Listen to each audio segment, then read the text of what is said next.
Bonjour tout le monde. Aujourd'hui, je vais vous parler des deux comportements, deux états d'esprit absolument essentiels pour performer à ton plein potentiel en sport. Comment m'est venue l'idée de la vidéo? Je fais une formation en Ayurveda. L'Ayurveda, ça existe depuis plus de 5000 ans en Inde. Puis, c'est un regroupement des habitudes de vie, des habitudes de pensée qui vont mener à un état de santé global. Pourquoi est-ce que moi j'étudie ça en sport? En fait, pour moi, c'est très important d'intégrer. Pour moi, la performance et l'état d'esprit sont intimement reliés. Et l'état d'esprit est influencé par nos habitudes de vie, par notre façon de penser, par les caractéristiques de notre personnalité, par notre alimentation. Donc, tout ça, ça a un impact sur notre état d'esprit. En modifiant nos pratiques, en modifiant nos rituels, nos routines, notre façon de s'alimenter, notre manière de penser au quotidien, on agit sur notre performance. Dans mon dernier cours d'Ayurveda, la formatrice a expliqué que selon des études, face à une maladie grave comme un cancer, les gens qui avaient le plus de chances de s'en sortir adoptaient deux types de comportements. Puis quand elle a nommé les comportements, j'ai fait le lien avec le sport, puis j'ai trouvé que ça faisait plein de sens. Puis c'est quelque chose que je ressens depuis longtemps, que j'essaie d'expliquer. J'avais de la difficulté à mettre les mots dessus. Puis elle l'a fait très, très rapidement. Donc, j'ai trouvé ça extrêmement intéressant, puis j'ai eu envie de le partager aujourd'hui. Juste avant d'entrer dans la vidéo, j'ai mentionné que j'ai un nouveau service sur Patreon. Si tu veux t'abonner, tu reçois un entraînement par mois, un entraînement mental. Et pour les abonnements entraîneurs, j'ajoute aussi une vidéo où est-ce que j'explique, je vais un petit peu plus loin dans la théorie, et aussi les documents modifiables que tu peux utiliser, adapter. Il n'y a pas de droit d'auteur, tu peux les utiliser avec tes athlètes sans problème. L'abonnement athlète, c'est 4 $ par mois. L'abonnement entraîneur, c'est 6 $ par mois. Donc, j'ajoute le lien dans la description. Si tu veux aller voir, tu peux cliquer sur le lien. Maintenant, pour revenir à mon cours d'Ayurveda, quels sont les deux comportements des gens qui ont le plus de chances de s'en sortir, qui ont le plus de chances de succès face à une maladie grave, qui ont le plus de chances de guérir? Le premier comportement, c'est la capacité de faire face. Donc, ils sont capables de faire face à l'éventualité de la mort, l'éventualité de faire face au fait qu'ils pourraient ne pas guérir. Mais en même temps, deuxième comportement, ils ont la conviction absolue qu'ils ont la capacité de guérir. Donc ça, ce que ça fait, c'est qu'ils mettent tout en œuvre, ils font tout ce qui est en leur pouvoir pour guérir. À l'autre bout du spectrum, à l'autre bout du spectre, les gens qui ont le moins de chances de s'en sortir sont des gens qui nient absolument l'éventualité de la mort. Donc, ils ne sont pas capables de faire face au fait qu'ils pourraient ne pas guérir. Et en même temps, ils pensent qu'ils peuvent guérir, mais ils ont des doutes. Donc, le doute et la difficulté à faire face fait que, au bout du compte, oui, ils avancent, mais progressent plus lentement. Il y a comme un frein, comme s'ils faisaient 2 pas, mais ils reculaient d'1 à chaque fois. Maintenant, comment est-ce qu'on peut faire le lien avec le sport? Ben, les athlètes qui ont le plus de chances de succès, le plus de chances de remporter, de gagner, de performer à leur plein potentiel, ben, premièrement, sont absolument capables de faire face à l'éventualité de la défaite. Mais en même temps, ils ont la conviction absolue, profonde, intime qu'ils peuvent gagner. Et ça fait qu'ils mettent tout en œuvre pour arriver à leurs objectifs. À l'autre bout du continuum, les athlètes qui ont moins de chances de succès, bien, premièrement, ont beaucoup de difficultés à faire face à l'éventualité de la défaite et en même temps ont des doutes. Donc oui, ils savent qu'ils peuvent gagner, ils savent qu'ils peuvent réussir, mais ils ont des doutes. Ce qui fait qu'au bout du compte, leur progression ralentit, puis ben, ils vont faire 2 pas, ils vont reculer d'1. Ça va être beaucoup plus difficile, beaucoup plus douloureux comme progression. Maintenant, comment est-ce qu'on peut faire pour travailler sur les différents comportements? Dans la suite de la vidéo, je vais t'expliquer les comportements, les 3 parties de la formule, puis comment est-ce qu'on peut avancer là-dedans. La première partie de la formule réfère à la capacité de faire face à l'éventualité de la défaite. Il y a 3 parties à ça. Premièrement, tu es capable d'envisager la défaite. Donc, tu es capable de la regarder en face et de dire que ça se pourrait que ça arrive. Juste être capable de le nommer, juste être capable de le dire, c'est une première étape. Il y a des gens qui sont pas capables de le dire. Je suis une athlète en préparation mentale et cette athlète-là, à un moment donné, m'a dit qu'elle avait discuté avec une athlète de très haut niveau. Pour elle, c'est quelque chose qui est un gros stress en compétition, de compétitionner contre des athlètes de très haut niveau. Puis, il y a une de ces athlètes-là qui a un excellent niveau avec laquelle elle s'entraîne. Donc, elle a la capacité d'avoir des conversations avec elle. Puis, dans sa conversation, à un moment donné, cette athlète-là lui a dit « Ben oui, moi je le sais que je vais compétitionner bientôt à Montréal. Il y a des gens qui vont venir me voir et c'est possible que j'ai pas une bonne compétition ou c'est possible que je sois pas première, même si je suis la favorite ou la plus forte en ce moment. » Mais quand cette athlète-là a entendu l'autre athlète parler comme ça lui a fait comprendre que même à un très haut niveau, c'est possible de perdre, c'est possible de ne pas gagner, de ne pas avoir une victoire et que la personne est capable de vivre avec ça. Alors que l'athlète qui a entendu cet athlète de haut niveau expliquer la situation, pour elle, la défaite, c'est quelque chose qui était qui faisait très peur, qui est très anxiogène. Donc, elle a compris quelque chose quand elle a eu cette discussion-là avec l'athlète. La deuxième étape, la deuxième caractéristique importante, c'est de savoir que si tu fais face à la défaite, si tu fais face à l'échec, tu vas être capable de survivre. Donc, tu vas t'en sortir. Des fois, ça fait tellement peur, la défaite, ça fait tellement peur, l'échec, qu'on a l'impression qu'on va pas s'en sortir. On a l'impression qu'on va être complètement détruit, que c'est la honte, que c'est embarrassant. C'est pas ça qu'on veut. On veut savoir, on va avoir la conviction qu'on va être capable de faire face, qu'on va survivre, puis qu'on est capable de gérer la défaite. Puis la troisième caractéristique, en fait, je me réfère à quelqu'un que j'ai entendu en fin de semaine dans une conférence. J'étais en conférence à la Neurobusiness School avec David Lefrançois, et David Lefrançois disait « Il faut pas confondre identité et comportement ». Donc, si tu veux si tu veux être capable de faire face à la défaite, tu dois être capable de faire la différence entre ton identité, ce que tu vaux, ta valeur et l'événement, le comportement, ce qui se passe, le résultat. Donc, c'est pas parce que tu as une défaite que tu vaux rien. La défaite ne te définit pas. La victoire ne te définit pas comme personne. Donc, tu vaux beaucoup plus que ça. Tu es beaucoup plus qu'une compétition, une victoire ou une défaite. Maintenant, qu'est-ce que tu peux faire pour apprendre à faire face à l'éventualité de la défaite si c'est quelque chose qui est difficile pour toi, si c'est un défi pour toi? Premièrement, à chaque fois que tu commences à stresser, à chaque fois que tu as de l'angoisse, à chaque fois que tu as de l'anxiété, note tes peurs. Pose-toi la question, qu'est-ce qui me fait réellement peur? Puis, prends le temps de l'écrire, pas de censure, écris tout ce qui te vient à l'esprit. Ensuite, une fois que tu as noté tes peurs, quelles pourraient être les conséquences si tes peurs se réalisaient? Qu'est-ce qui va arriver? Est-ce que c'est dangereux? À quel point ça peut te porter atteinte à ta santé, à ta santé physique, à ta confiance? Qu'est-ce qui va arriver? Et troisièmement, note comment tu vas le gérer. Qu'est-ce que tu peux faire pour surmonter tout ça? Qu'est-ce qui va arriver? Comment est-ce que tu vas t'en sortir? Si tu prends le temps de faire cet exercice-là chaque fois que tu sens un stress, que tu sens une peur, tu vas voir qu'il y a des peurs qui sont récurrentes. Tu vas voir qu'il y a des choses qui vont revenir d'une fois à l'autre et tranquillement, tu vas t'en défaire. Tranquillement, tu vas t'en libérer parce qu'à chaque fois, tu vas enlever une couche. C'est comme un oignon. À chaque fois que tu vas noter, que tu vas te poser la question « de quoi j'ai peur ?» À chaque fois que tu vas prendre conscience d'une peur, tu vas commencer à t'en libérer. Et de plus en plus, tu vas être capable de foncer avec beaucoup de courage. La deuxième partie de la formule, c'est la partie « croire en toi ». Il y a deux états d'esprit. Soit tu as une conviction inébranlable que tu peux gagner, même si tu sais que la défaite, c'est une possibilité, puis tu es capable de l'envisager. Ou tu as des doutes. Donc, tu sais que tu peux gagner. Oui, c'est possible, tu y crois.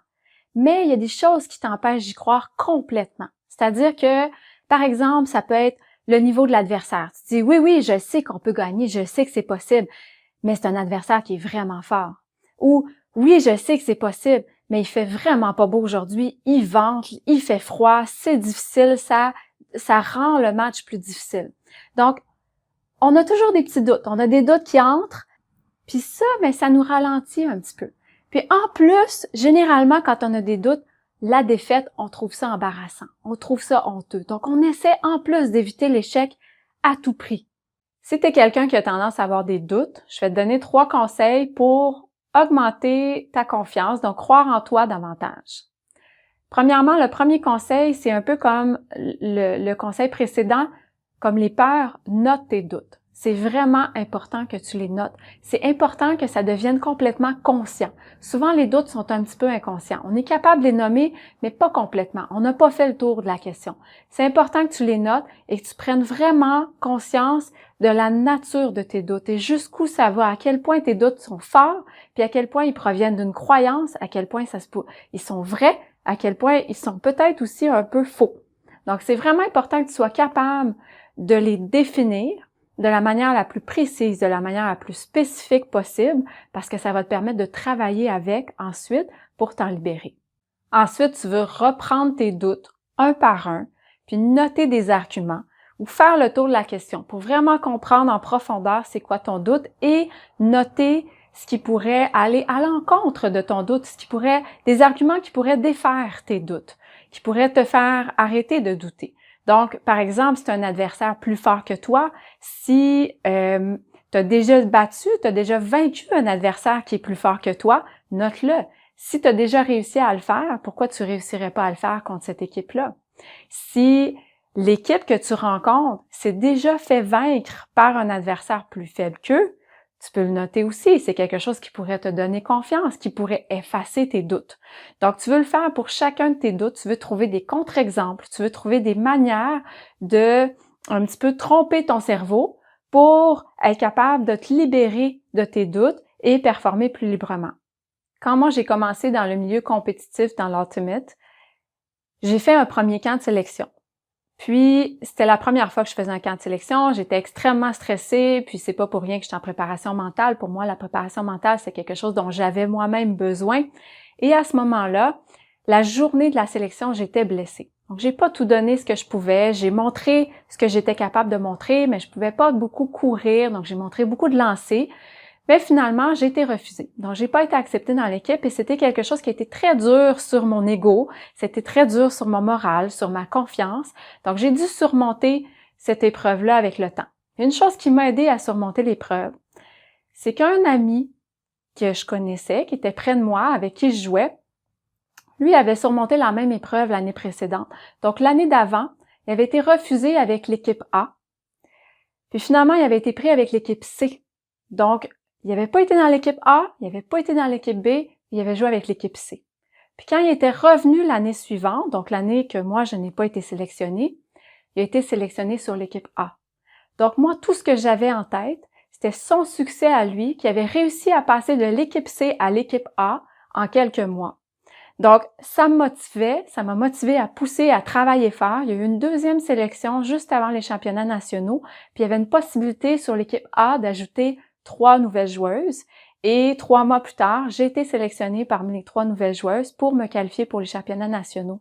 Mais ce qui m'a tenu, ce qui m'a permis de chasser les doutes, puis vraiment de pousser jusqu'au bout, c'est le contre-exemple, en fait, l'exemple de mon ami qui avait réussi à passer de l'équipe C à l'équipe A, et ça me faisait dire que tout était possible. Mon troisième conseil pour augmenter ta confiance en toi, pour croire en toi, pour chasser les doutes, c'est le conseil le plus important. Je pense que c'est la méthode qui est la plus efficace si tu l'entraînes pour augmenter rapidement ta confiance sur le terrain, ta confiance en compétition. C'est la visualisation. Donc, ce que tu veux faire, c'est que tu veux fermer les yeux, tu veux prendre quelques grandes respirations. Tu peux même faire pause sur la vidéo pour prendre le temps de le faire parce que plus vite tu vas l'expérimenter, tu vas sentir les effets.